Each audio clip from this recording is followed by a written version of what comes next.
That game had a bit of history in it. 21 of 23, a 91.3% completion percentage, the best in a game in Patriot franchise history.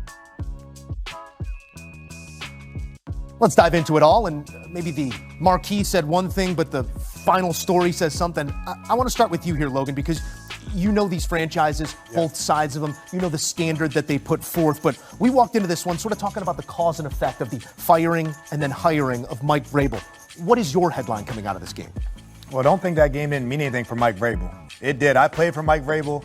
Mike Vrabel's a former player. And as any former player, when I played against my Patriots, it's personal. And I know Mike Vrabel, for that was personal. I know he wanted to make a statement. And you can't make a bigger statement than your quarterback beating Tom Brady's record for the most accurate game of all time. That's kind of crazy. I think quarterback is getting too easy now to get ahead of my guy Tom Brady like that. Hold on, we got to change the rules. He understands the league. He understands play calling. He understands what it means to be a New England Patriot. And obviously Tennessee is looking sad right now that Mike Vrabel's on the other sideline with this team, first year, looking like that. And the thing about this situation with Tennessee deciding to part ways with Mike Vrabel, while he was there on the sideline in Tennessee, he always did more with less in terms of the talent, the overall spectrum. When you look at this team he's currently coaching, they have more talent than any team that he coached his last few years there in Tennessee from top to bottom. But then let's highlight the young quarterback in Drake Maye.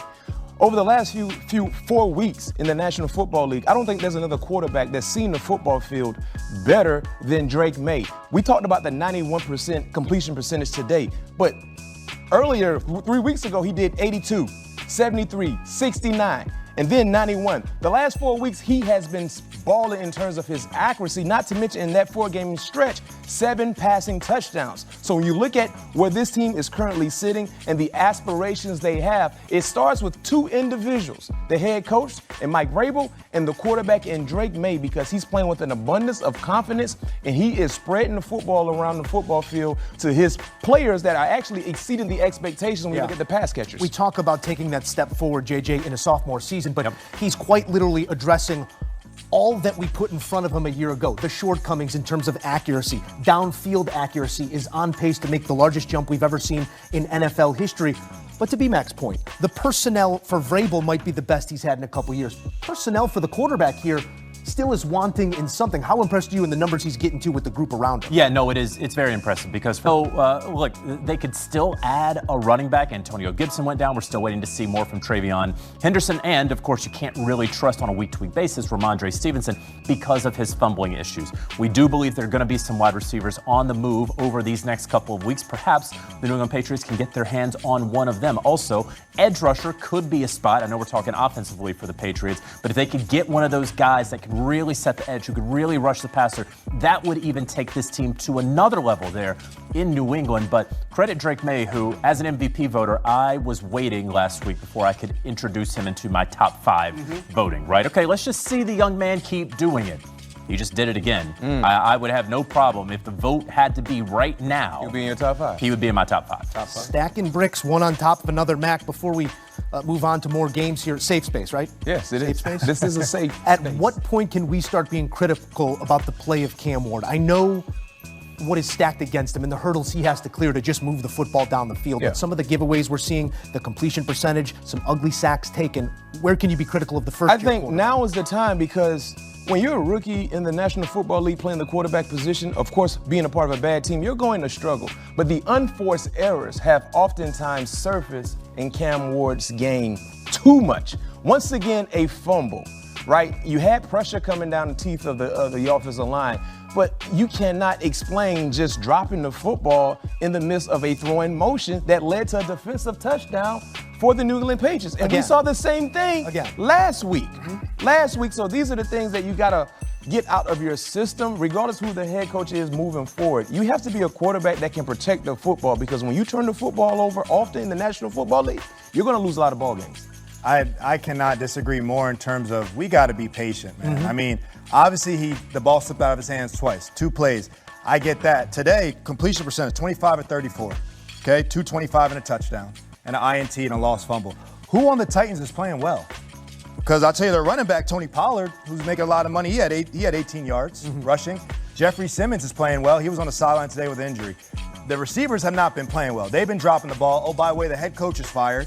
And by the way, the offensive line coach, who's the head coach's dad, is not there anymore. Yeah. So if you're the quarterback, the number 1 draft pick, we fire the head coach 7 games into the season, and you don't have your offensive line coach, who's one of the best in the league.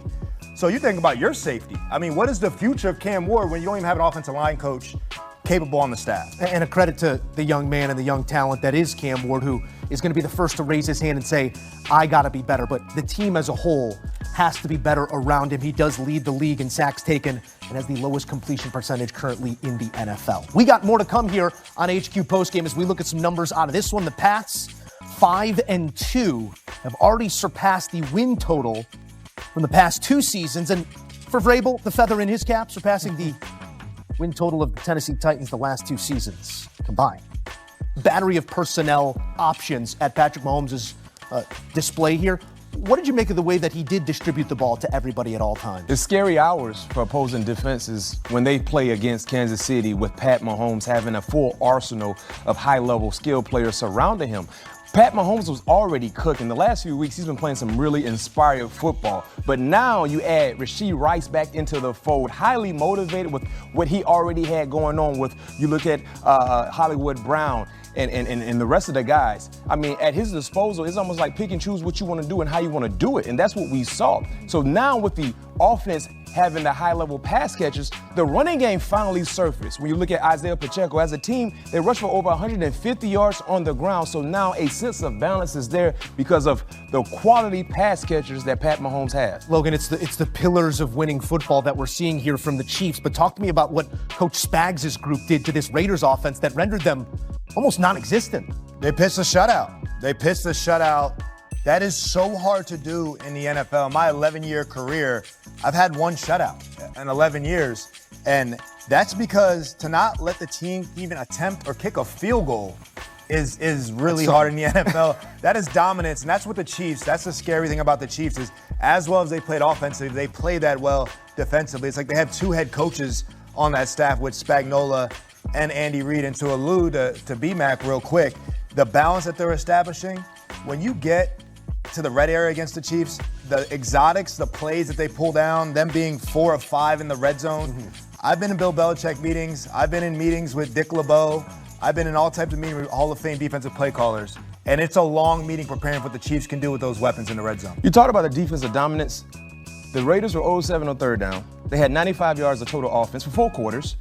And Geno, his average of completion was 4.2 yards per average throw. That's losing football. Not to mention for the entire ball game, they only had 3 first downs. Yeah. Compared to 30 by Kansas City. So to Logan's point, Steve Spagnuolo, yes, he was going against a short-handed offense, but he made sure he didn't give them any glimmer of hope to really make them feel like they can make this thing competitive. Well, very short-handed for the Raiders, right? We're already talking about a team that's probably bottom half of the NFL in terms of talent on the roster. That's the reason that they have a new head coach, a new general manager there, right? So when they're down Jacoby Myers, who is their only wide receiver, and he's inactive for the game. When they're down Brock Bowers, who was doubtful for this week, and then obviously inactive for that game. And then when Ashton Genty's really only had 1 game where he's been able to run because they haven't been able to figure out the offensive line, when Geno Smith always turns the football over, so he's not even taking chances down the field anymore. I don't know how you're going to be able to generate any sort of offense against Steve Spagnuolo's defense. That's also a name, Steve Spagnuolo. You know, he keeps winning Super